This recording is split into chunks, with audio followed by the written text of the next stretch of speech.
யஅலமு ஸமஅ வல் அப்சார வல் அஃஇதா.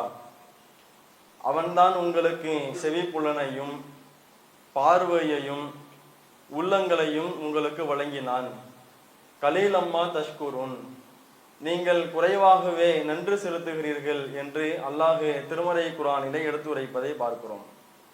அப்ப இது போன்ற வசனங்களை நாம் படிக்கும் பொழுது நாம் எப்படி அதை விளங்கிக் கொள்கின்றோமையானால், இறைவன் நமக்கு செய்த அருட்கொடைகளை நமக்கு எடுத்து காண்பிக்கின்றான்.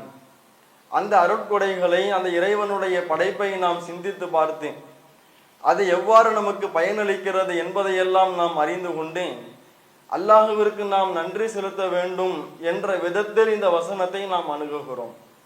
ஆனால் அது போன்ற அந்த வசனங்களை நாம் அணுகலாம் என்பது ஒரு பக்கம் இருந்தாலும், அல்லாஹ் இந்த வசனங்கள் மூலமாக நமக்கு எதை எடுத்து உரைக்கிறான் தெரியுமா?